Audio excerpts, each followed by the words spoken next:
తెలంగాణలో వర్షాధారంగా అధిక విస్తీర్ణంలో సాగు చేయబడుతున్న వాణిజ్య పంట పత్తి. చాలా ప్రాంతాల్లో పత్తి తీతలు చివరి దశలో ఉన్నాయి. డిసెంబర్ మాసం తర్వాత పత్తిని కొనసాగించవద్దనేది శాస్త్రవేత్తల సూచన. కారణం గులాబీ రంగు పురుగు. రాబోయే పంట కాలంలో ఈ పురుగు ఉధృతిని అదుపులో ఉంచాలంటే డిసెంబర్ మాసంలోనే పంటను పూర్తి చేయాలి. దీనివల్ల పురుగు జీవిత చక్రాలకు అడ్డుపడినట్లవుతుంది. పత్తి పంట అనంతరం జనవరి 15 నుంచి వేసవి పంటలను విత్తుకునే అవకాశం ఉంది. మరి నీటిపారుదల అవకాశం ఉన్నవారు వేసవి పంటలుగా ఏ పంటలను సాగుకు ఎంచుకోవచ్చు?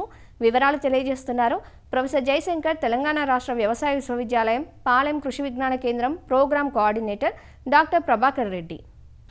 తెలంగాణ రాష్ట్రంలో 45 లక్షల ఎకరాల్లో పత్తి పంట సాగవుతుంది.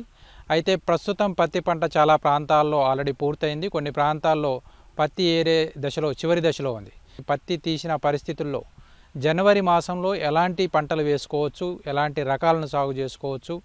ముఖ్యంగా చూసినట్లయితే జనవరి మాసంలో మనము వేసవి పప్పుధాన్య పంటలు పండించుకునే అవకాశం ఉంటుంది. వీటిలో ముఖ్యమైనవి పెసర మరియు మినుము పంటలు. ఈ రెండు పంటలు కూడా జనవరి 15 నుంచి ఫిబ్రవరి చివరి వరకు కూడా విత్తుకునే అవకాశం ఉంటుంది. పెసర పంట కనుక మనం చూసుకున్నట్లయితే WGG42 అనే రకం స్వల్పకాలిక రకం, 60-65 రోజుల పంటకాలం కలిగిన రకం. దీంతోపాటు WGG37, దాంతోపాటు MGG295, MGG348 ఈ రకాలు కూడా వేసవి పంటకాలానికి అనుకూలం. సో పంటకాలం 65 నుంచి 75 రోజులు, కొన్ని రకాలు 60 రోజుల్లోనే పంటకు వచ్చే విధంగా ఉన్నాయి. అలాగే మినుము పంటలో కూడా అనుకూలమైన రకాలు కనుక మనం చూసినట్లయితే ముఖ్యంగా MBG1070, దాంతోపాటు GBG1, PU31, దాంతోపాటు LBG752, LBG787 అనే రకాలు ఈ యాసంగి పంటకాలానికి అనుకూలం. మనకు ఇవన్నీ కూడా మొజాయిక్ తెగులను తట్టుకునే విధంగా ఉన్నాయి. పెసర కానీ మినుము పంటలో ఒక ఎకరాకి 10 నుంచి 12 కిలోల విత్తనం అవసరం అవుతుంది. దాంతోపాటు విత్తే ముందు విత్తన శుద్ధి కనుక చేసుకున్నట్లయితే మొదటి 30 రోజులు మనము ఈ యొక్క రసం పీల్చే పురుగులను తట్టుకోవచ్చు. దీనికి ముఖ్యంగా మనము 1 కిలో విత్తనానికి 5 మిల్లీలీటర్ల ఇమిడాక్లోప్రిడ్ కానీ కలిపి విత్తన శుద్ధి చేసుకున్నట్లయితే మనం రసం పీల్చే పురుగులను నివారించుకోవచ్చు.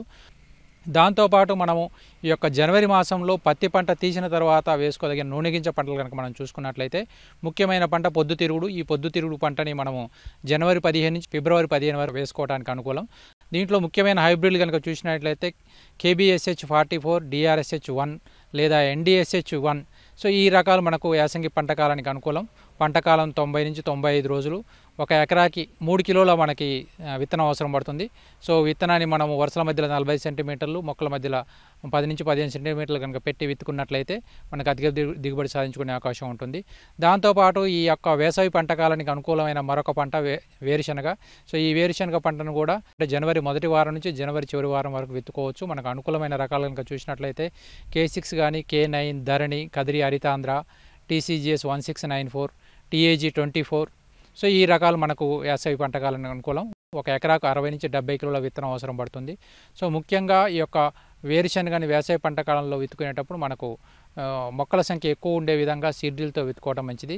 దాంతోపాటు మరొక ముఖ్యమైన నూనె గింజ పంట నువ్వుల పంట. ఈ నువ్వుల పంటను కూడా జనవరి 15 నుంచి ఫిబ్రవరి చివరి వరకు కూడా ఈ పంటను విత్తుకునే అవకాశం ఉంటుంది. సో దీంట్లో ఈ నువ్వు పంటకు అనుకూలమైన రకాలు కనుక చూసినట్లయితే తెల్లగింజ రకాలైన రాజేశ్వరి, హిమ, JCS 1070 అనే రకాలు మనకు ముఖ్యమైనవి. దీంతోపాటు గోధుమ గింజ రకాలైన చందన, ఎలమంచిలి 66 అనే రకాలు కూడా మనకి ఈ యొక్క వేసవి పంట కాలానికి అనుకూలం. ఒక ఎకరాకి 2.5 కిలోల విత్తనం అవసరం పడుతుంది. ఈ 2.5 కిలోల విత్తనాన్ని 3 ఇంతల ఇసుకలో కలిపి, అంటే ఒక 7 నుంచి 8 కిలోల ఇసుకలో కలిపి గొర్రుతోటి వరుసల్లో వచ్చే విధంగా చల్లుకోవాలి. వేసవి పంట కాలంలో జనవరి మాసంలో వేసుకోవడానికి అనుకూలమైన మరొక ముఖ్యమైన పంట ఈ యొక్క సజ్జ మరియు రాగి.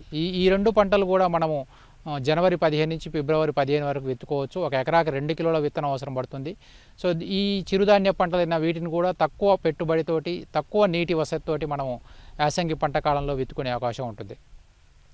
దాంతోపాటు ఈ పత్తి పంట తీసిన తర్వాత జనవరి మాసంలో విత్తుకునే మరొక ముఖ్యమైన పంట ఈ యొక్క పుచ్చ పంట, తర్బూజ పంట. ఈ రెండు పంటలు కూడా మనము జనవరి మొదటి వారం నుంచి ఫిబ్రవరి చివరి వరకు కూడా విత్తుకునే అవకాశం ఉంటుంది. ఒక ఎకరాకి 500 గ్రాముల విత్తనం అవసరం పడుతుంది. సో వీటిని విత్తుకునే విధానం కనుక చూసినట్లయితే ఒక వెడల్పాటి బోదెలు 2-2.5 మీటర్ల వెడల్పాటి బోదెలు చేసుకొని ఈ రెండు బోదెల మధ్యలో, అంటే వెడల్పాటి బోదెల మధ్యలో ఒక 60 సెంటీమీటర్ల వెడల్పు గల కాలువ ఏర్పాటు చేసుకొని ఈ కాలువకి ఇరువైపులా మొక్కకు మధ్యలో 40 సెంటీమీటర్లు ఉండే విధంగా మనం నాటుకున్నట్లయితే సో ఒక ఎకరాకి 500 గ్రాముల విత్తనం అవసరం పడుతుంది. సో ఈ బిందు సేద్య పద్ధతి మరియు మల్చింగ్ పద్ధతి ద్వారా విత్తుకున్నట్లయితే కూడా ఈ పొచ్చ తర్బూజా పంటలో అధిక దిగుబడి సాధించుకునే అవకాశం ఉంటుంది. ముఖ్యంగా మనకు పత్తి పంట అనేది 6 నుంచి 7 నెలల పంట కాలం, 7 నెలలు భూమిలో ఉంటుంది కాబట్టి సో ఈ గులాబీ రంగు పురుగు కోశస్థ దశలు అనేది పంట అయిపోయిన తర్వాత కూడా భూమిలో ఉండి వచ్చే వానాకాలం పత్తి పంటకు ఆశించే అవకాశం ఉంటుంది. కాబట్టి ఎక్కడైతే పత్తి పంటను ఏక పంటగా పండించే ప్రాంతాల్లో ఈ యొక్క పప్పుధాన్య పంటలతో కానీ నూనె గింజ పంటలతో కానీ పంట మార్పిడి చేసుకున్నట్లయితే మనం ముఖ్యంగా ఈ యొక్క పురుగులు తెగులు నివారించుకునే అవకాశం ఉంటుంది. కాబట్టి తప్పనిసరిగా ఈ యొక్క పత్తి పంట తీసిన తర్వాత ఎక్కడైతే 2 నుంచి 3 తడులు నీరు పెట్టుకునే విధంగా ఉన్న పరిస్థితుల్లో మన యొక్క నీటి వసతిని బట్టి, నేల యొక్క రకాన్ని బట్టి మరియు వేసే సమయాన్ని బట్టి మనం పంటలు ఎంచుకున్నట్లయితే మనం వేసవి పంట కాలంలో కూడా అధిక దిగుబడి సాధించుకునే అవకాశం ఉంటుంది.